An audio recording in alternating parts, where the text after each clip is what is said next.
support this bill. Mr. Speaker. Matt Ducey. Thank you very much, Mr. Speaker. It's an honour to rise and speak and take the final call on this third reading of the sale and supply of alcohol extended licensing hours during the Rugby World Cup bill. This bill, Mr. Speaker, will extend trading hours into the Rugby World Cup for 2015. It's a bill that will cut red tape, but a bill that will enable and support many Kiwis who mightn't have Sky at home to go out and cheer on the All Blacks in the Rugby World Cup in 2015. And that is important, Mr. Speaker, because the All Blacks are the best rugby team in the world. My region, Canterbury, is the best rugby region in the world, and it's disappointing that we don't have an international rugby stadium at the moment, missing out on All Black games, but I'm sure as part of the recovery, as part of the anchor projects, we will get there. But also in my electorate, Mr. Speaker, of Waimakariri, we have many communities of British and South Africans. And it's quite right that under this legislation, it's expanded from not only All Black games, but for any game that there is a crowd for. And it's great that those local communities will be off to cheer on their local sides. Mr. Speaker, I was probably destined to speak on this bill. It covers two key areas that I focus on. One is rugby, primarily the Rugby World Cup. The second is having a responsible beer in a licensed premises. I started playing rugby, Mr. Speaker, a big part of my life. I started playing when I was 5. I was a 5-year veteran of the Christchurch under-9 team. And many will recognise the name Ducey. My father was Tom Ducey, an international rugby referee in the 70s and 80s, the first Southern Hemisphere referee to go on and referee 5 nations. And not only that, he went on to coordinate the 1995 Rugby World Cup in South Africa. And who would forget that Rugby World Cup? A Rugby World Cup that unified a divided nation after apartheid. And who would forget Susie, the tea lady, that went out and poisoned the All Blacks and caused them to lose in that final, Mr. Speaker. It cuts red tape, Mr. Speaker. It acknowledges the importance of Rugby World Cup in New Zealand communities. And I remember vividly in 1987, the first inaugural Rugby World Cup, I was 15 years old. And I remember us going out and beating France 29-9 in the final. And remember the names from that World Cup, Mr. Speaker. Order. I'm now going to invite the member to address the bill. He has mentioned it twice, but I think it's really good if he could speak to it. Yeah, this is like a Trevor Bell answer. Yeah. Thank you very much, Mr. Speaker. So it's a bill that we know, Mr. Speaker, is that it will congregate New Zealand supporters, but allow New Zealand supporters to go into a local pub that will open up and trade outside their registered hours. And that's important, Mr. Speaker, because as we know, this competition will be played in the Northern Hemisphere.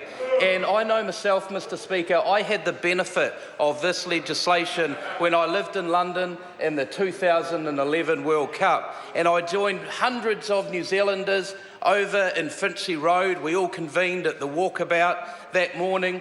We're all up in the middle of the night having our lattes, our English breakfast teas and our English breakfast, and we cheered on the All Blacks, Mr. Speaker. And it's important that this legislation allows people who are unable to access Sky TV to go to their local pub and join other Kiwis to support their national team, Mr. Speaker, because it doesn't matter whether you're at home in 2011 watching that game, it doesn't matter whether you were in a bar in London up all night because of the time zone, it doesn't matter where you're at a game, Mr. Speaker, because we stood up as a nation and we shed a tear as McCourse raised his arms in victory. So, Mr. Speaker, what a fantastic bill this is, because we know that the All Blacks need support over in the UK. Look what happened in 2011 in Cardiff for Millennium Stadium, where we got kicked out in the quarterfinals. Thank you. Right.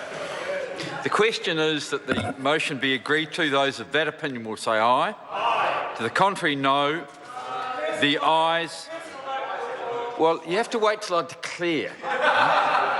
The ayes have it. No, I've come to the conclusion after being in the House for the second reading that the result was clear. Only one party was exercising a conscience vote, and the generous interpretation of the method for counting the party vote that my colleague had in the chair at that time will be repeated now. The clerk will conduct a party vote. New Zealand National. 59 in favour. New Zealand Labour. 23 votes in favour, 2 votes opposed. Green Party. 13 votes opposed. New Zealand First. 12 votes in favour. Māori Party. 2 opposed. ACT New Zealand. 1 in favour. 1 vote in favour. Order. Should take us for granted. United Future. 1 in favour. Any other votes? 1 vote in favour.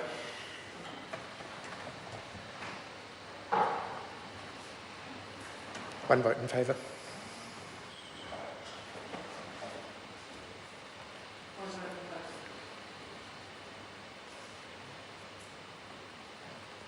One vote opposed.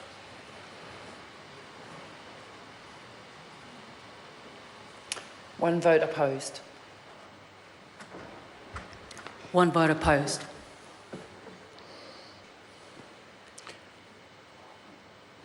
One vote in favour.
The ayes are 99, the noes are 20. The bill will be read a third time.